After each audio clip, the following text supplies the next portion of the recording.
Ahora sí, formalmente damos inicio a la conferencia Transparencia para la Confianza y la Probidad. Muchas gracias a todos, como les dije recién, por prestar su consentimiento para grabar. En primer lugar, me gustaría dar la bienvenida a los presentes y agradecer muy especialmente al profesor Nicolás Cobo Romaní por la ponencia con la que nos va a ilustrar los próximos minutos, la cual versará sobre la transparencia para la confianza y la probidad. Cuestiones estas que desde mi punto de vista son ejes centrales en la construcción de nuestro sistema democrático de derecho. El profesor Cobo Romaní, como muchos podrán conocer, es abogado de la Universidad Católica de Chile, es máster en Comercio Internacional de la Universidad de Barcelona, doctor en Derecho por la Universidad de Salamanca y actualmente es profesor de Derecho en la Universidad Católica de Chile. Dicho esto, no me queda más que reiterar nuestro profundo agradecimiento por dedicarnos estos minutos y sin más, profesor, le cedo la palabra. Gracias, Ayelén. Buenos días a todos en este mundo virtual. Espero que algunas ideas que yo les voy a compartir, reflexiones, con muchos datos también, que es parte de mi característica, como me aproximo a estos temas, respecto de una temática que parece un tanto incluso obvia. Transparencia, se supone que es una herramienta para la probidad y obviamente va a mejorar la confianza, y es una expectativa que todos tenemos como ciudadanos respecto de los distintos gobiernos en los cuales cada uno vive. Entonces vamos a cuestionar esto, vamos a ver si encontramos datos que nos ayuden a entender el ciclo en el cual se encuentra la región, Latinoamérica, pero no solo Latinoamérica. Vamos a ver que hay elementos muy transversales y compartidos, no idénticos, pero hay vasos comunicantes, y eso tal vez nos ayude a entender elementos de las distintas, llamémosle crisis. Algunos dirán que es una palabra un poco exagerada, pero vamos a ver si hay algunos elementos para entender esto, ¿ya? Y si la corrupción que hay en menor o mediana o mayor medida en los distintos países se está enfrentando adecuadamente, si el acceso a información pública o la transparencia de manera genérica cumple un rol en esto. Vamos a ver si es una herramienta eficaz, no perfecta, nada pretende ser perfecto, pero si está entregando mayor información a través de la transparencia activa y pasiva a los ciudadanos para que puedan conocer y fiscalizar y tener escrutinio de las distintas autoridades de sus países, ¿ya? Y si es una herramienta adecuada para la lucha contra la corrupción, una lucha eterna, no se acaba la lucha contra la corrupción.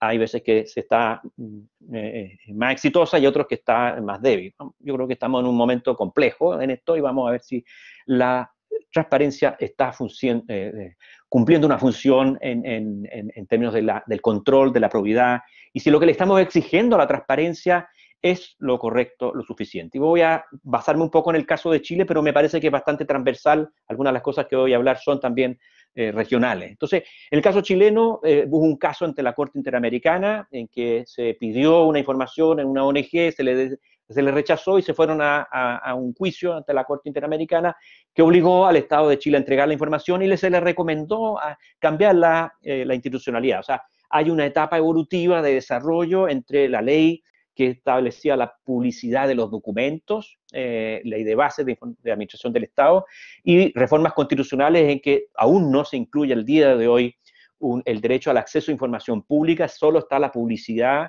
de los documentos y algunos requerimientos de probidad de entregar información a algunos funcionarios. Luego vino el fallo de la Corte Interamericana y después vino la Ley de Acceso a Información Pública, que crea la institucionalidad que está vigente hoy día, que es el Consejo para la Transparencia. Y en general, como en todos los países, los gobiernos son reactivos, o sea, tienen una crisis por un caso de corrupción o un problema político, un escándalo, y entonces se crean comisiones, distintas comisiones para revisar, para mejorar las normativas, que, como digo aquí, ya tengo 4 ejemplos de distintos gobiernos que han ido reaccionando posterior a casos de crisis de corrupción. Entonces han creado institucionalidades primero para reunir personajes que conversan y levantan temáticas, y algunos de estos han resultado en importantes modificaciones que son de fortalecimiento institucional. Entonces, ¿pero qué es la transparencia? Y aquí tengo una imagen donde se muestra como un policía tiene un escudo transparente, y eso parecería que definiera la transparencia. Esto es una broma de un artista que se llama Dan Perhopchi. Y se crea la institucionalidad, se crea la ley es del 2008, comienza a regir en el 2009. Este Consejo para la Transparencia, una entidad autónoma, 4 integrantes que van rotando por periodo, hay cierto balance político, como es habitual, se designa, ¿no es cierto?, con estos equilibrios de los poderes, y son personas que tienen, no siempre todos, pero mayor cercanía con estas temáticas, con temas de probidad, con temas de transparencia, de acceso a información pública, y tienen una serie de facultades que son promover, garantizar, fiscalizar, hacen mucha difusión, capacitación, tienen el conocimiento de los amparos, o sea, de los recursos de personas a las cuales se les deniega acceso a información pública, y al cumplir 10 años, y aquí me estoy acercando ya al planteamiento inicial del problema que yo quiero entrar, esto supone un cambio cultural. Esta es una columna donde el presidente del Consejo en ese momento, al conmemorar los 10 años, dice que esto es un cambio cultural que termina con el secretismo en actuaciones del Estado y entrega información necesaria y oportuna.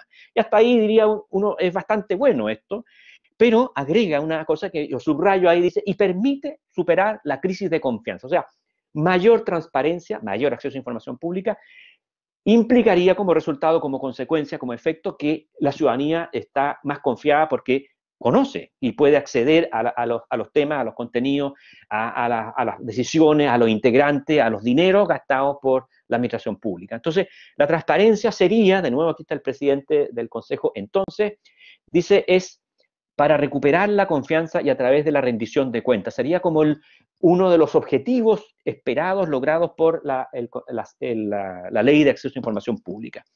¿Qué tan consolidado está esto en la ciudadanía y el conocimiento que tiene la ciudadanía de esta herramienta que ya tiene, como digo, empezó el año 2009 y ya tiene un buen tiempo? Entonces tengo algunos datos muy generales que les quiero mostrar solo como la tendencia, y es el aumento sostenido en el tiempo de casos. O sea, cada vez más personas, individuos, ciudadanos o funcionarios han ido presentando solicitudes de acceso a información pública porque se les ha denegado algo, y entonces el volumen es un desafío, muestra una tendencia creciente, importante, que uno pudiera estimar como exitosa, como ven con el tiempo, además un volumen muy complejo. O sea, al año 2017 había 700.000 solicitudes, al día de hoy serán ya cerca del 1.000.000.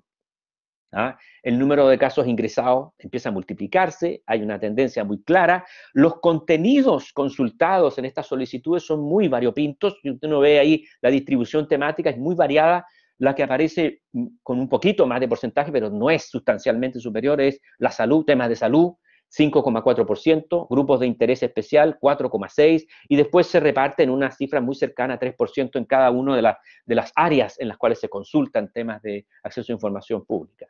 La mayoría de las solicitudes, y ahí está marcado con la flecha amarilla, y la diferencia entre la suma entre el gris y el azul es que son acogidos en los amparos total o parcialmente. O sea, hay una mayor, y el cerco ha sido movido por el Consejo para la Transparencia en una actitud muy, muy pro transparencia, muy positiva, que la podemos valorar como algo muy positivo. Y algunos de estos además han terminado en sanciones. Un 57% de denegaciones de acceso a información pública han terminado incluso con sanción al funcionario, que la ley chilena incorpora ese elemento de una sanción remuneratoria, un descuento de la remuneración. Entonces, al cabo de este ciclo, de aquí a la fecha que está aquí, son 9 años de gestión, el conocimiento de la ley ha ido aumentando. O sea, la gente que el año 2011 un 15% conocía la ley, hoy día, en el año 2017, se duplicó ese conocimiento, lo que es algo positivo y algo esperable, diría uno. Luego, el conocimiento del Consejo, ya no de la ley, sino que de la institucionalidad, más o menos se mantiene. Se mantiene que no lo conocen cerca del 80% de las personas consultadas. Eso es muy alto, el conocimiento se mantiene bajo. La utilidad, y esto es algo que puede aprender, o sea, la gente quiere transparencia, conoce que hay una ley de transparencia, y la utilidad, la percepción de utilidad de los entrevistados disminuye. O sea, la gente esperaba algo mucho más sistémico, más definitivo en este cambio cultural. O sea, hay más consultas, un volumen muy importante, sobre cerca ya del 1.000.000 de solicitudes, y la percepción de utilidad va disminuyendo. Y ahora vamos a ir al caso particular de Chile, y que va a servir para temas también de entender de la región, que tiene que ver con la percepción de la corrupción, porque la transparencia tendría, ¿no es cierto?, un efecto en esto, porque la gente podría conocer de mejor manera, a través de transparencia activa o pasiva, todas estas decisiones, los fundamentos de políticas públicas. Entonces, pero como es percepción, requiere de un nivel cultural de cada persona, evalúa como correcto o no, y los índices de percepción de corrupción son subjetivos. Cada persona dice, me parece que esto de entregarle dinero a un policía o comprar o tráfico de influencia es algo muy reprochable o no.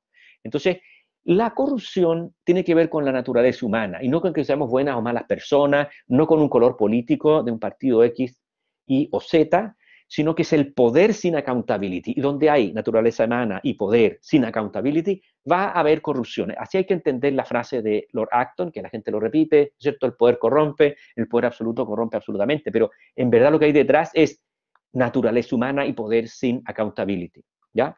Si aceptamos lo que nos está advirtiendo Lord Acton, que somos nosotros, cualquiera de nosotros, que ante el poder podemos ser corrompibles, ¿no es cierto?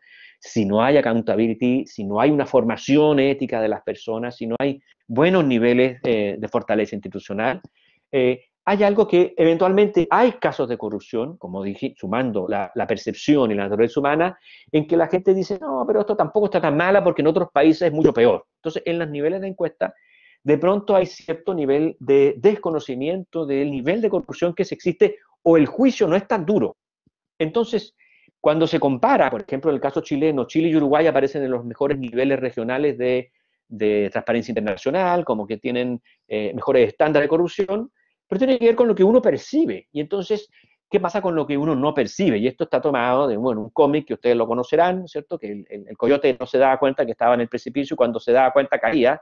Es una frase que cita Borges, que se llama esse rerum est percipi, las cosas existen cuando son percibidas. Y si no percibimos que hay corrupción, no existe para nosotros, para los encuestados. Entonces, ¿para qué sirve entonces la transparencia?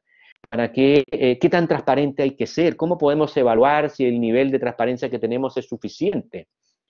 Podemos señalar que estamos en una crisis sistémica en la región, lo que está pasando en Chile, en Brasil, en Argentina, da lo mismo, en cualquiera de estos países.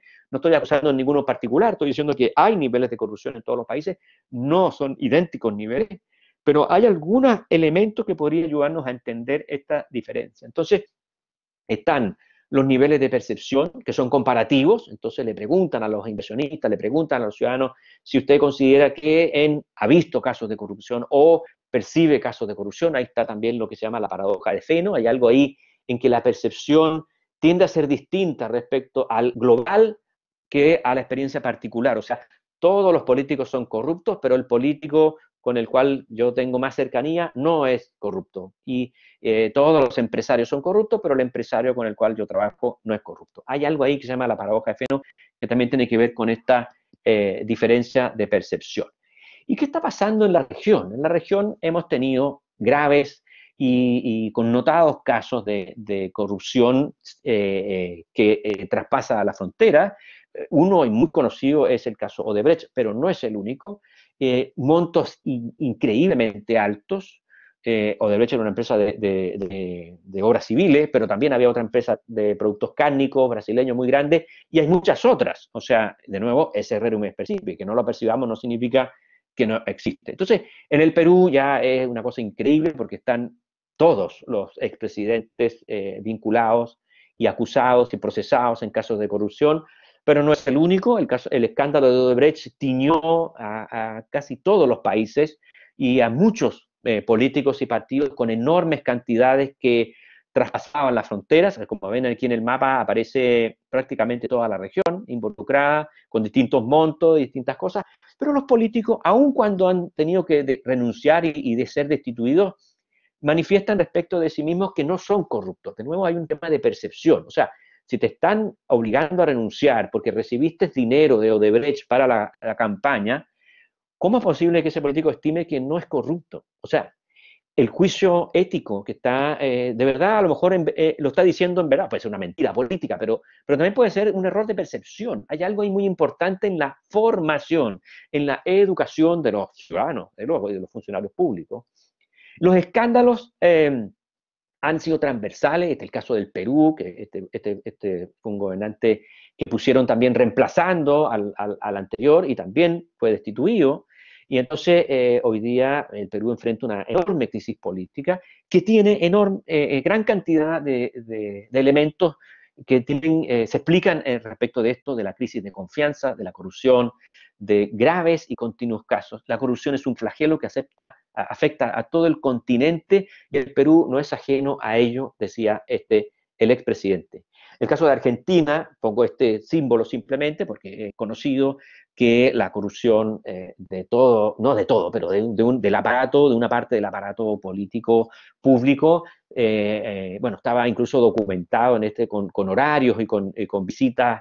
Es importante para la Argentina, no solo para la Argentina, para todos los países, que los responsables de la corrupción estén presos. Es importante también que haya una justicia fuerte, independiente, con rule of law, con certeza jurídica, con garantías procesales, pero que logre llevar a juicio y condenar a las personas que están involucradas con responsabilidad penal en estas materias. La corrupción, dice este entrevistado, nos enseñó que puede alterar la sana convivencia democrática. Eso es algo que hay que tener muy presente. La corrupción no solo es un tema de dinero que está desviando fondos para fines de bien común mucho más importantes, sino que daña la convivencia democrática y la complejidad de las operaciones transfronterizas, de los dineros.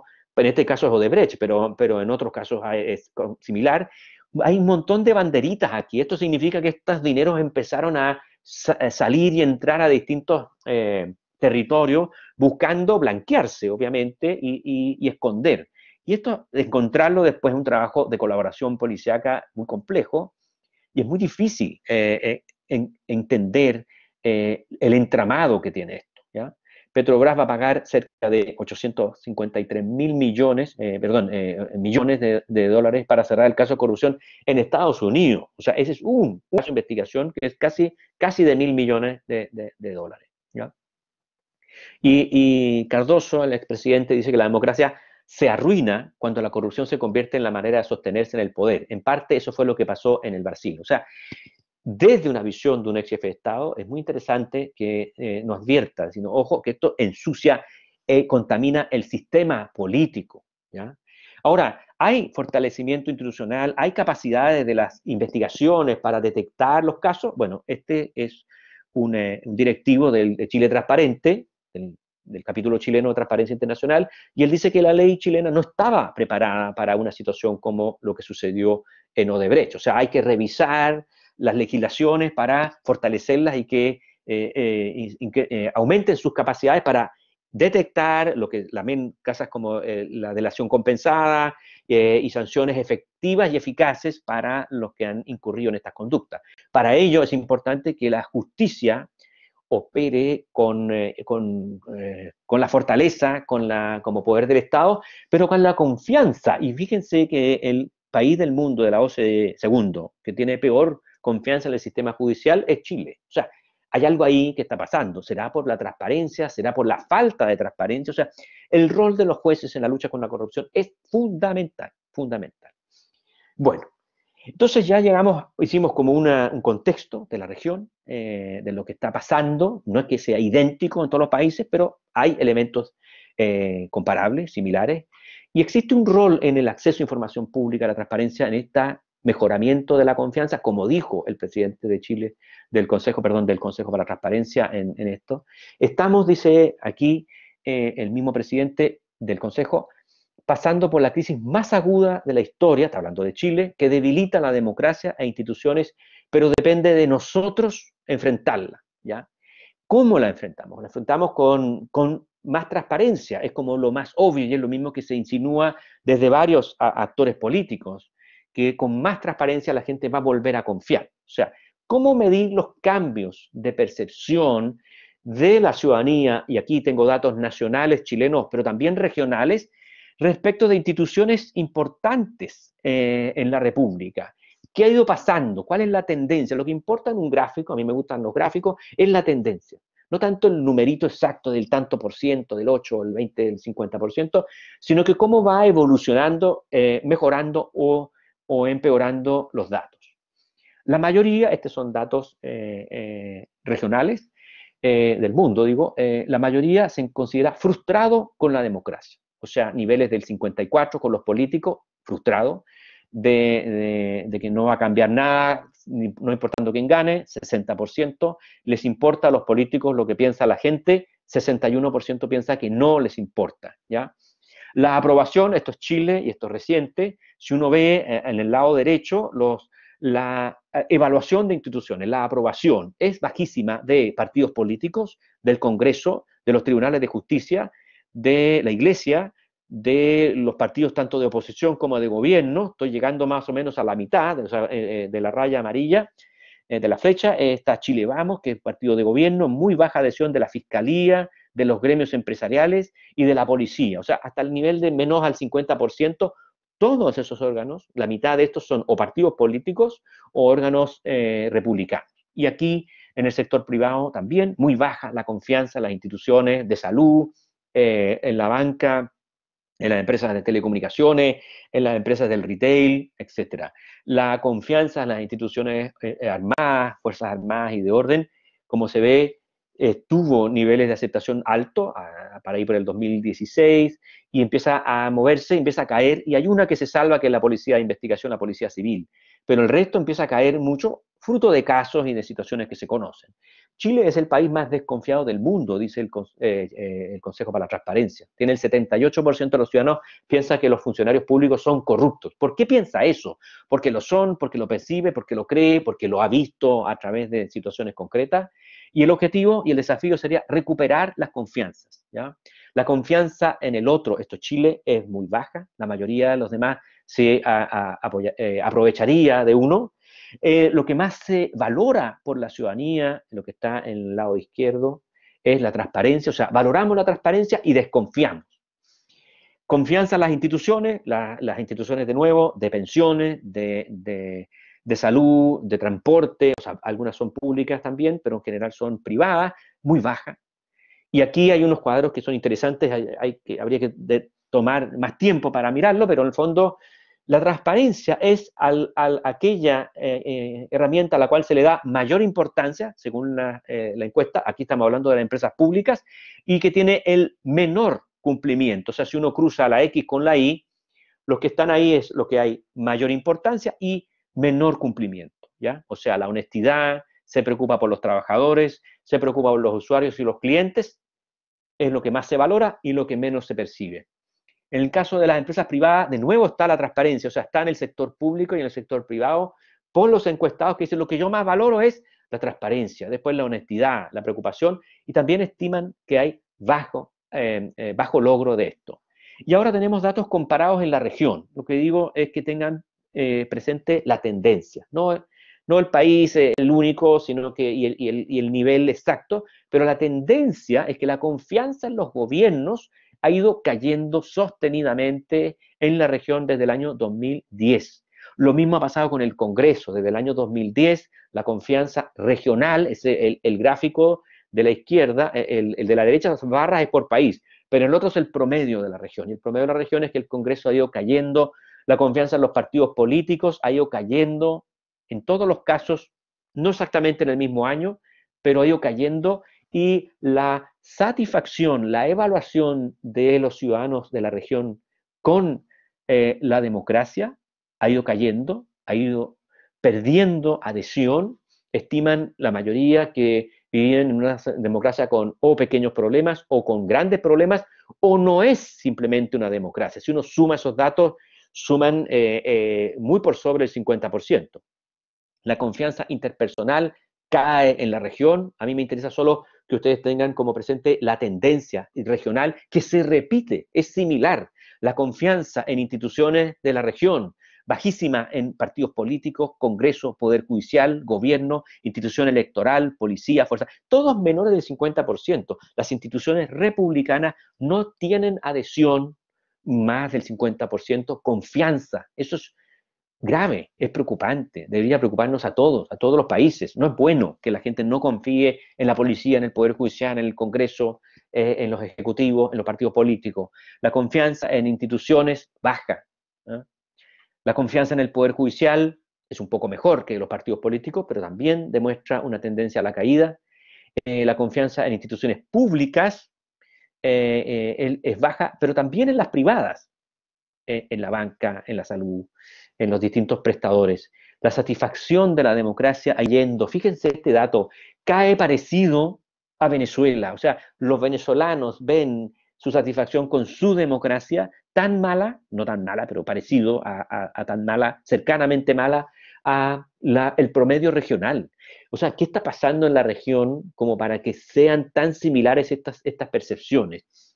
Y la confianza interpersonal, esto es Chile, no se puede confiar en la mayoría de las personas, sobre el 80, y bastante sobre el 80% de los chilenos dicen no se puede confiar en la persona que tengo al lado, en el vecino, en la persona con la cual comparto mi ciudad, ¿ya? Confianza en instituciones, aquí está Fuerzas Armadas, Policía, la Iglesia, el Poder Judicial, los partidos políticos, cae rotundamente, en algunos momentos se desploma por casos puntuales más graves, y la confianza en el sector privado también cae. ¿Qué sucede aquí? ¿Qué significa esto? ¿Significa que los chilenos somos más desconfiados por naturaleza o que estamos viendo, conociendo hechos que son de tal gravedad? O sea, es un tema de que conocemos hechos nuevos gracias a la transparencia, son hechos más graves o que no conocíamos, o que nuestro estándar ético ha ido subiendo. Y entonces nosotros decimos, no, antes mis padres, mis abuelos toleraban cosas que nosotros no vamos a tolerar como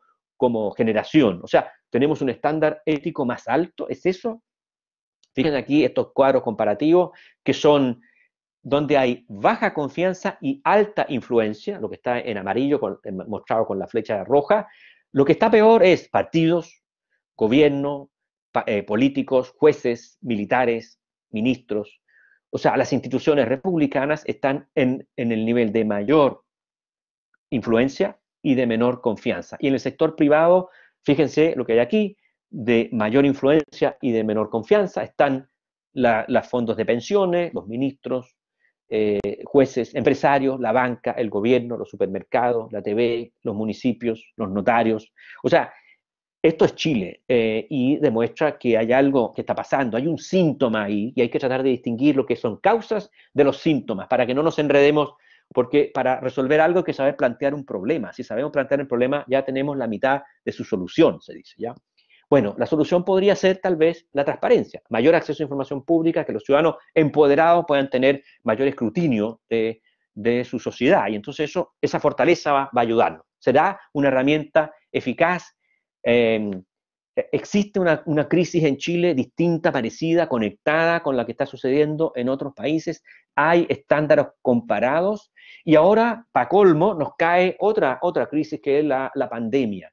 Y el COVID-19, ¿no es cierto?, también generó una necesidad de mayor transparencia y un cuestionamiento. Y aquí pongo simplemente a la rápida algunos cuestionamientos de, hay una crítica por falta de transparencia de los datos, hay que garantizar mayor transparencia en la información de la pandemia, hay una necesidad de mejorar el acceso a la información por el COVID-19, esto lo dijo el Consejo para la Transparencia de Chile, el ministro de Salud del Perú aquí dice, niega falta de transparencia, esto es algo transversal, que toda la ciudadanía, esto en China, dice que no acepta que la juzguen de falta de transparencia, en el caso de Venezuela dice que la gestión o falta de transparencia, y en el caso de Australia dice que hay una falta de transparencia de la OMS y de China. O sea, la transparencia pasa a ser algo que es exigido reiteradamente por la ciudadanía, valorado, pero hay insatisfacción. De pronto esa satisfacción es porque gracias a la transparencia hemos conocido hechos nuevos, o porque el ciudadano no está satisfecho y quiere aún más información. Y lo que pasa en la ciudadanía hoy día, hay algo más que está pasando en paralelo, que puede estar conectado, y hay una crisis de la confianza en la democracia representativa. Eso está pasando, hay movimientos que se llaman los partidos piratas, que exigen una democracia directa, una democracia líquida, hay una insatisfacción, hay muchas personas dicen que creen que no viven en una democracia verdadera en distintos países. Y eso es algo extraño, porque eventualmente es así, habría que ver caso a caso, pero el ciudadano está inquieto, está disconforme, está desconfiado y está con mucha ira, está atacando en muchos países, está sucediendo escenas parecidas a esta. Y entonces tiene que ver esto con la transparencia, tiene que ver con una crisis puntual de un partido, tiene que ver con el COVID. Acá hay algo más, creo yo, y tiene que ver con lo que nos explica Bauman, el autor de la modernidad líquida, y que nos dice acá hay síntomas que son compartidos en un cambio de época. Está cambiando el mundo y los ciudadanos hoy día no se movilizan por los problemas compartidos, sino que por los problemas individuales de cada uno de esos ciudadanos que se expresan. Entonces, bueno, aceptemos la realidad, digo yo, y entendamos que los datos que nos están mostrando es que hay una crisis de confianza, está cayendo, hay un cuestionamiento por graves casos conocidos y otros supuestos de casos de corrupción, y por lo tanto la ciudadanía dice, no, aquí están robando acá y aquí, y estos y los otros. ¿Eh? Y no me estoy refiriendo a un partido político específico, a un color político en específico. Esto es algo transversal, y entonces la ciudadanía empezó a volverse loco por la transparencia. Todos empezaron a decir, oye, necesitamos más transparencia para poder volver a confiar, ¿ya? Y entonces, ¿qué es lo que es la transparencia? Y esta es una definición que yo propongo. ¿Eh? Hay un montón de definiciones, pero yo digo, es el derecho a conocer lo que no se quiere mostrar, que una persona o entidad se encuentra obligada a ello. En general, es muy fácil mostrar cosas menores, irrelevantes, que no incomodan, pero la transparencia tiene que ser algo que incomode, que sea que a uno no le guste. Dice, oye, había un político que sacaba una foto en Alemania que se mostraba él con su familia y una casa atrás y decía, mira, yo soy un político transparente, esta es mi familia, la que está atrás es mi casa, y por lo tanto soy transparente. Es eso la transparencia, es eso, basta con eso, basta con que los políticos muestren ciertos momentos, ciertas conductas. Yo creo que no es eso, es más que eso. Y el derecho, el acceso a la información contribuye al control de la corrupción y al buen uso de los recursos públicos. Sin duda que es una herramienta necesaria e importante, pero la ciudadanía desconfía. Y aquí encontré un estudio que explica por qué desconfía de la información que recibe. Y podemos encontrar tal vez algunas claves de por qué, a pesar de que tenemos mucha información, estoy hablando genéricamente de la ciudadanía en el mundo y en Latinoamérica, mucho más que nuestros antepasados, sin embargo la gente no confía. Y entonces, ¿qué pasa aquí? Primero dice que los datos son poco claros y confusos, sobre el 30% en distintos años. Y después al final dice, bueno, después dice, y no informan la verdad, o sea, son mentiras la información que me entregan. Y después dice que la información es incompleta, o sea, tenemos mucho acceso a información, pero esta información es poco clara, confusa, incompleta o falsa. Bien. ¿Qué se hizo en Chile? Se modificó la Constitución, se agregó la publicidad, la obligación de publicidad de ciertos documentos, pero no el derecho a acceso a información, ¿ya? No está consagrado constitucionalmente, y una obligación de declarar ciertos patrimonios que se hace antes de cuando asumen un cargo y al terminar, y para ver que no haya un enriquecimiento indebido. Pero la verdad es que si uno se mete a estas declaraciones patrimoniales, sirven de poco. La verdad que hay poca información, hay información incompleta, inútil, irrelevante, imposible de procesarla por los ciudadanos. Entonces, hay mecanismos de control que no estarían dando una utilidad práctica, para que tengamos presente que no basta con decir que hemos mejorado la probidad, sino que también hay que ver cómo está funcionando en la práctica. Y entonces, ¿qué es la confianza? Pero si quiero confiarte, primero tengo que entender qué es lo que es la confianza. Bueno, la confianza es inclinarse a cooperar con otro, a pesar de no contar con la plena certeza sobre la capacidad y disposición para velar por mi integridad o intereses. O sea, confiar no es conocer todo del otro, no es yo confío en ti, socio, pareja, familiar, amigo, siempre y cuando tú me muestres todo. O sea, si eres transparente, yo voy a confiar en ti. Esa no es la definición de confianza. Esta definición de confianza la tomé de un estudio de la Universidad Católica que dice, confiar es creer en el otro, adherir a un proyecto con el otro sin conocer todo, ¿ya? Pero lo que está llamando distintos actores públicos es a volver a confiar. Necesitamos, dicen ellos en esta columna, más transparencia y probidad, entregar información clara y segura, realizar rendiciones de cuentas oportunas, completas y veraces, y supervisar minuciosamente el gasto público. Y entonces vamos a volver a confiar. O sea, pareciera que están insinuando que hay una especie de correlación directa, ¿no es cierto?, a mayor transparencia, mayor confianza de la ciudadanía. Lo mismo aquí, transparencia para la confianza, el atributo que más valora la ciudadanía es que seamos transparentes, porque así vamos a confiar. Y entonces nos encontramos con autores como Goethe, que uno dirá, ¿qué tiene que ver Goethe con esto? Pero Goethe hizo en 1810 un libro de estética de los colores. Y en su libro de estética él definió lo que era la transparencia desde el punto de vista estético, no de política pública, que es la que estamos hablando aquí, pero nos sirve. Dice él que la transparencia es la primera capa de opacidad. Pero a ver, espérame. Me está diciendo que lo que es transparente es opaco. Eso sería contradictorio, parece un oxímoron. Bueno, la definición de Goethe de la transparencia es que es la primera capa de opacidad. Es un velo, una ventana que deja pasar la luz y puedo ver, pero no lo veo todo, no lo veo con la misma nitidez. Algo de eso parece ser lo que nos está pasando con la transparencia. La transparencia es una exigencia que tiene la ciudadanía y en un círculo en que con la transparencia logramos conocer más casos de corrupción y entonces la ciudadanía se molesta y exige más transparencia y el resultado es desconfianza. Y entonces, ¿qué hace? Como exige más transparencia, se accede a más información y se conocen nuevos casos de corrupción y entonces aumenta la desconfianza. Parece que estamos metidos, y digo metidos en Chile y en otros países, en una espiral infinita de que exigimos conocer para confiar, pero el resultado no es que confiamos más.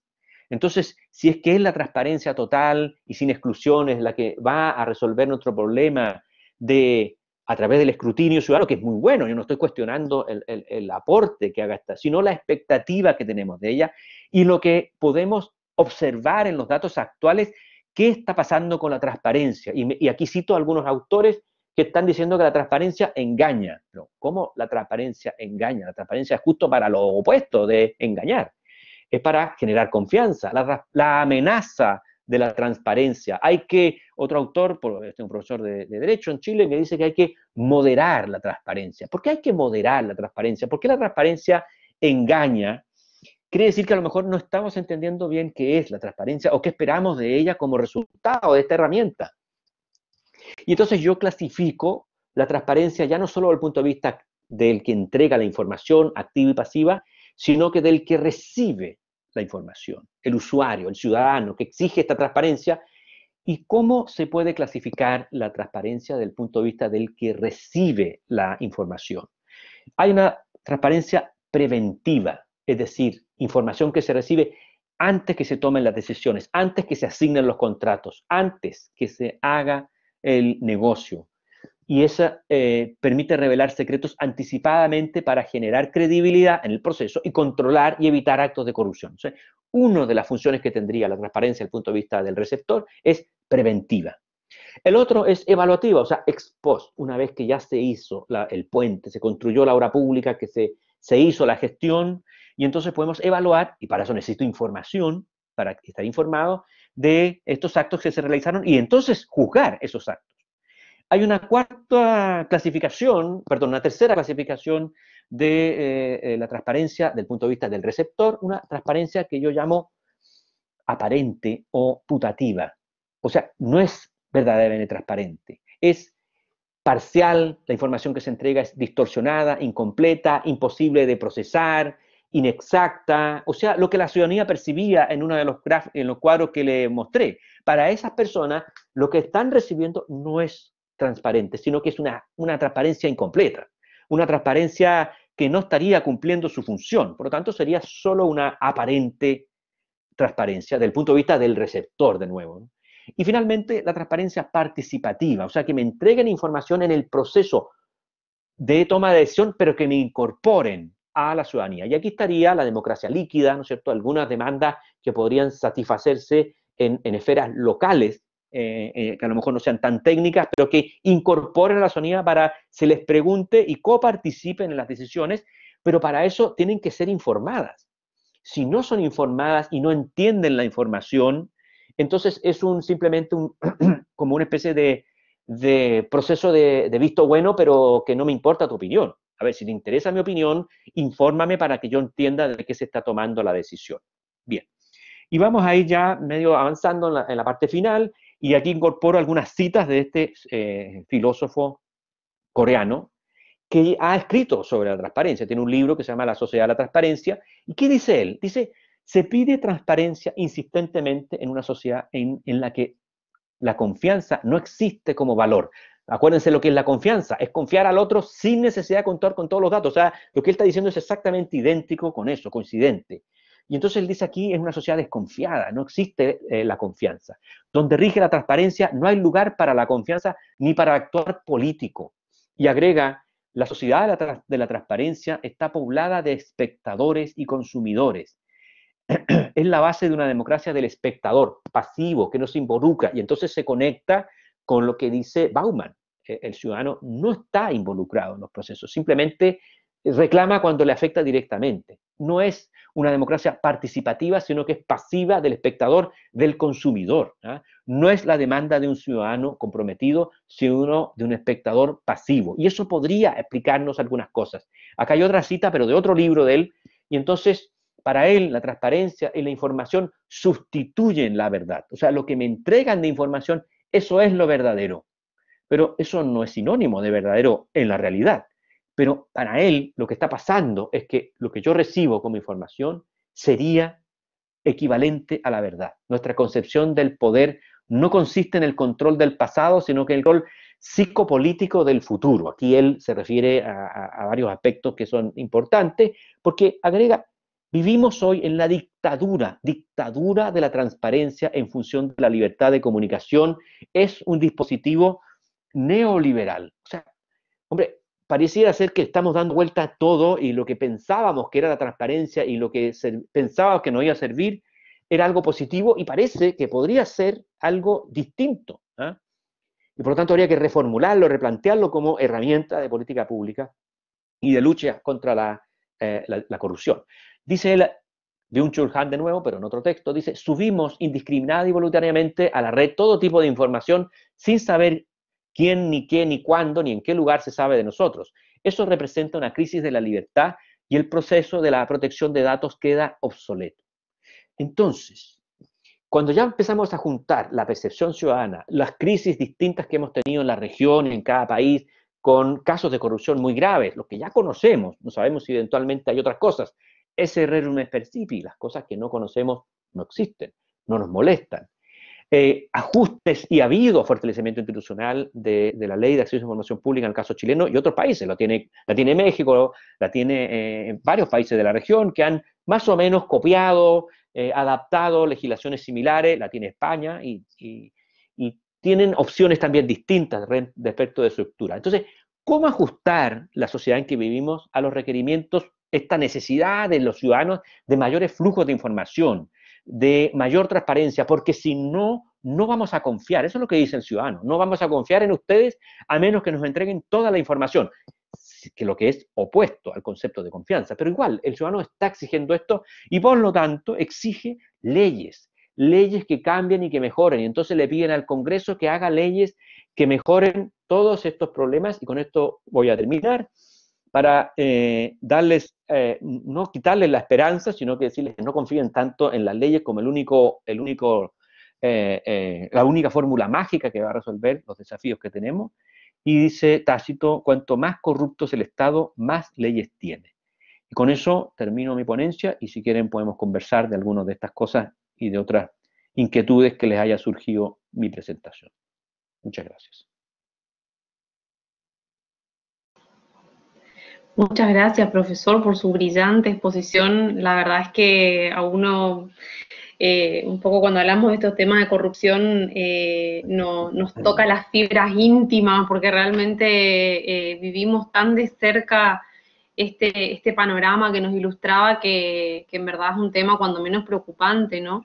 y creo que a quienes nos están escuchando y están participando de esta conferencia en Latinoamérica habrán visto que, sobre todo con esta situación de emergencia sanitaria que nos ha tocado atravesar, hemos visto este problema de la transparencia con mucha más, mucho más acentuado, ¿no?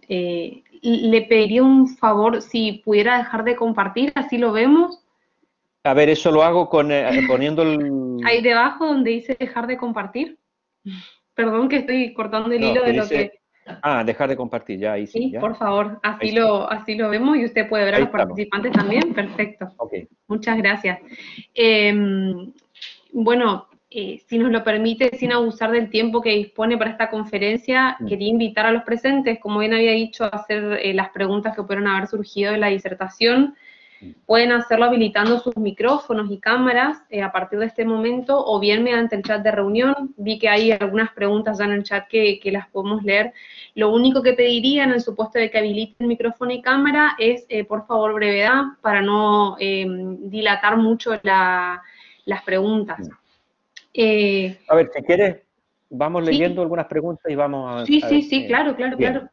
A ver, aquí está Carmel. Dice, ¿cree usted que la confianza decae también, influenciada en parte por los medios de comunicación? Hablo sobre todo desde una constante exposición de la corrupción política en los medios y la posterior construcción de la opinión. Muchas gracias. Y abajo hay otra persona que agregó algo, dice, me gustaría preguntar, aprovechando la pregunta de Carmel, ¿cómo cree usted que influyen los medios de comunicación en la percepción de corrupción en los ciudadanos? En el caso concreto de Chile, del cual desconozco, existe un marcado populismo punitivo de la ciudadanía sobre este tipo de delitos. A ver, cuando se habla de medios de comunicación, yo creo que hay que agregar los cambios que tenemos hoy día con las redes sociales y lo que es hoy día ya una cotidianidad que se llama las fake news. Es muy difícil hoy día, nadie le cree a nada, o sea, obviamente esto está influyendo, o sea, tenemos mucha más información. Si ustedes le preguntan a sus abuelos y le dice, abuelito, usted cuando era ciudadano a los 20 años, ¿usted sabía cuánto ganaban los políticos o cómo se tomaban las decisiones o cuántos eran los integrantes o el patrimonio que tenían o una serie, o le podría usted solicitar al ministro o a la autoridad tal o cual que le explicara tal cosa? Evidentemente eso no existía. Y hoy día tenemos una infinita gama de posibilidades de mayor información, pero eso no está incidiendo en aumentar la confianza. Yo creo que esto de las redes sociales, de las fake news, de todo eso, empeora la cosa. No creo que es la causa. La causa es la corrupción, ¿ya? Es más, le voy a adelantar algo que no lo están preguntando, pero yo digo que se están confundiendo los síntomas con las causas. Aparecen gobiernos populistas y entonces se dice, no, este es el problema, tal gobernante. Y voy a evitar decir nombres, pero ustedes piensen el que quieran, ¿no es cierto?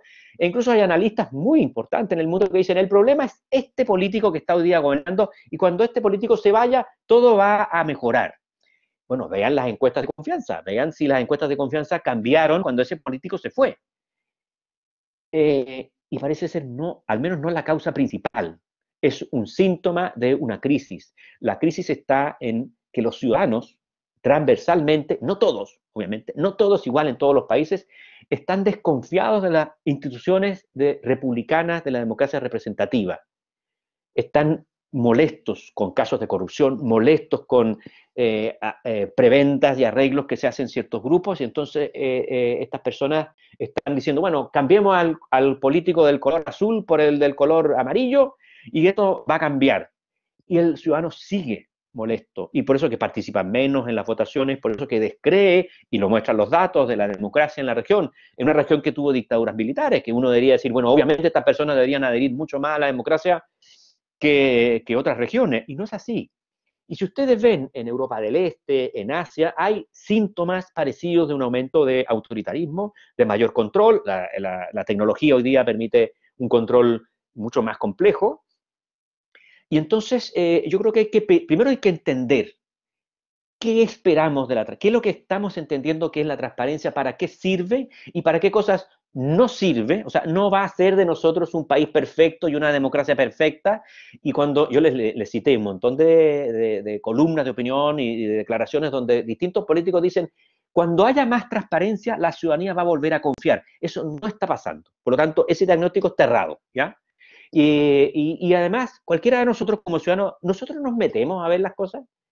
Yo me meto, o sea, porque es parte de los temas que trabajo. Entonces yo me meto a las declaraciones patrimoniales de algunos políticos y la verdad es que no sirven para nada. O sea, son declaraciones, dicen que tienen un auto, generalmente es un auto muy viejo, tienen una propiedad muy chica, muy antigua, tienen una deuda hipotecaria y no tienen nada más. Entonces uno, la verdad que cuando lee las declaraciones patrimoniales, en general le da una enorme sensación de caridad, porque dice, pobre político, este señor, señora, no tiene dónde caerse muerto, es realmente una persona que está al borde de la quiebra.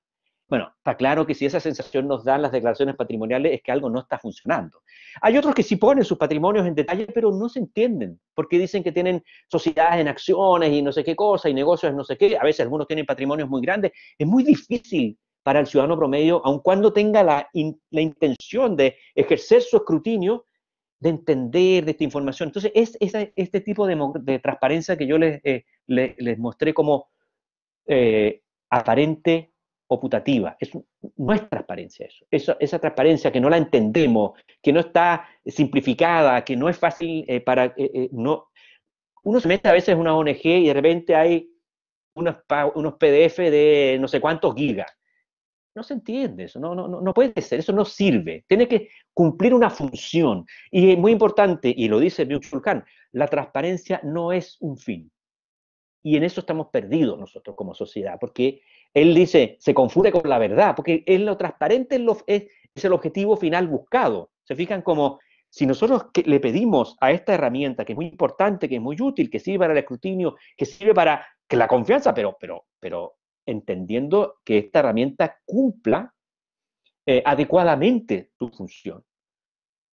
Si es difícil de encontrar, difícil de procesar, difícil de entender, es la apariencia nomás. A ver qué otra persona, aquí hay otra, a ver, el concepto de Bauman sobre la democracia líquida, pero aplicado especialmente a su obra de vigilancia líquida, que la transparencia total puede llegar a ser una excusa absolutoria para construir herramientas vigilantes a la administración pública en caso que ocurriría con la información considerada bajo secreto o confidencial. Bueno, están los límites de la transparencia, ¿no es cierto? Son los datos que están en las propias leyes, ¿no es cierto?, donde hay excepciones, tema de seguridad nacional, la fundamentación de alguna cosa cuando está metido en la mitad de un procedimiento, y lo que sean datos personales, datos sensibles de las personas.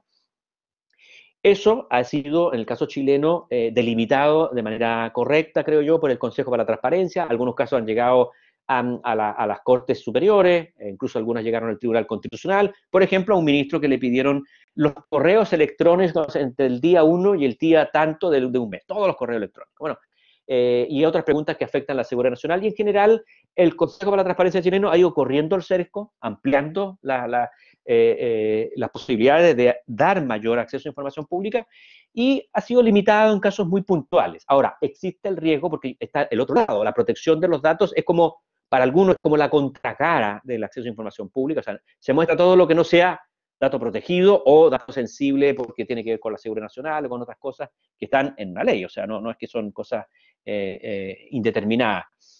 Bueno, el otro tema que yo trabajo es el de protección de los datos. Les digo que lo que se viene con eso es feroz. La ciudadanía hoy día está siendo vigilada en todo el mundo con las capacidades tecnológicas, con la inteligencia artificial, con los algoritmos, y estamos muy desprotegidos ante el Estado y ante las empresas por el manejo indiscriminado de estos datos sin nosotros tener los famosos derechos ARCO que tienen en el modelo europeo. Yo creo que es un debate inminente que hay que incorporar. ¿Eh? Inminente, inminente, inminente. Ahora, yo en general estoy casi de acuerdo en casi todo lo que dice Bauman, así que cualquier cosa que diga Bauman, yo digo, bueno, se nos murió, así que lamentablemente yo digo también que Bauman era la única persona que entendía lo que le pasaba a la sociedad hoy día, y se murió, de manera que hoy día no existe nadie que entienda lo que pasa, así que hay que leer sus libros para tratar de entender. Él dice que vivimos un cambio de época, terminó la modernidad, y estamos en un entre ciclos, o sea, va a empezar un nuevo ciclo que le vamos a poner un nombre que sea, pero que tiene ciertas características entre ciclo que él los detalla en sus libros sobre la modernidad. Entonces, la demanda de una democracia más participativa, más inclusiva, en que las personas informadamente se les pregunte la opinión. Si no es informado, no sirve para nada. Es como, oye, ¿estáis de acuerdo? Ya listo, listo, ya te pregunté. Hay instituciones, por ejemplo, el convenio 169 de la OIT, que tiene instancias de participación, que lo han firmado varios países de Latinoamérica, que incorpora la posibilidad, digamos, una instancia de consulta cuando afecta ciertas cosas que pueden afectar a las comunidades indígenas. Eso está muy bien, pero tiene que ser informado.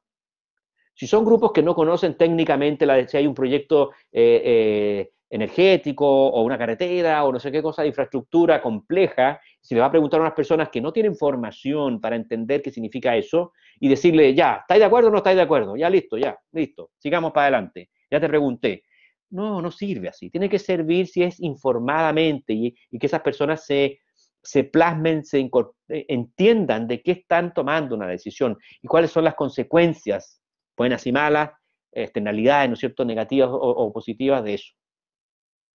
A ver, pregunta aquí María Josefina. Considerando que un funcionario público conoce de un presunto hecho de corrupción, el informar sobre este hecho, ¿por qué se le concibe como traidor en vez de alguien que cumple con la transparencia de la administración pública? Bueno, es que ahí está uno de los elementos que yo mencioné genéricamente, que tiene que ver con la cultura, con la formación de los ciudadanos y también de los funcionarios públicos. Lo que se llama el whistleblower es una herramienta la mejor para lo que se llama la delación anónima incluso en ciertos casos y protegida de personas cuando están cercanas a casos de corrupción. Imagínense lo que es narcotráfico, lavado de dinero. Si no tienen un sistema de protección de whistleblower, no hay ninguna manera. Entonces, eso sería una excepción a la transparencia, ¿no es cierto? Sería una cosa en que estamos protegiendo a una persona porque está en riesgo.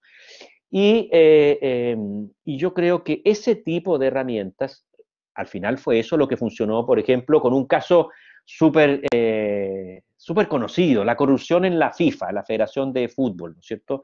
Todos sabíamos que ahí eran unos bandidos y que robaban, no todas las personas, pero que había institucionalmente muchos casos de corrupción.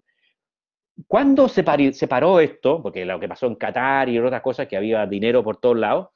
¿Qué sucedió aquí? Primero, el dinero de la corrupción tocó un banco norteamericano y entonces le dio competencia a los fiscales norteamericanos. O sea, la legislación norteamericana no habría podido participar si es que el dinero no hubiera pasado por algún banco norteamericano, en una cuenta de un banco. Y entonces, al tocar la cuenta, entonces se metieron los gringos, que estaban ya enojados porque ellos habían postulado también como sede a ser sede de campeonato mundial. Y entonces dijeron, bueno, ahora nos toca a nosotros, y activaron todo el aparato judicial, que es muy fuerte, tiene mucha fortaleza en Estados Unidos, y utilizaron esto, los whistleblowers. Negociaron con pájaros menores en la orgánica, que soltaron, uno de esos es un chileno, y cayeron todos. Y la única manera que eso funcionara fue a través de este sistema. O sea, hay que entender que esto, y aquí hay teorías de ciencia política e incluso económica, son temas de teoría de juego que vienen, ¿no es cierto?, ¿cómo se llama?, el dilema del prisionero y otro. Así funciona, hay que entender qué es la naturaleza humana. Uno va a tratar de salvarse uno y su familia antes de caer con el otro. Y eso es lo que aprovecha el whistleblower. Eso lo que hace es reconocer cómo funciona la naturaleza humana. No sé si contesté más o menos las preguntas.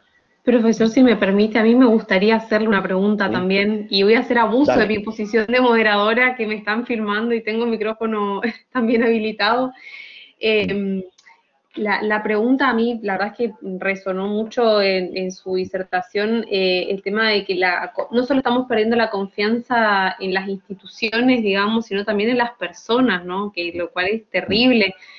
Y lo que me pregunto con relación a los gobiernos es si no estamos fallando en los métodos, si los gobiernos no están sabiendo leer estos cambios que supo predecir Bauman.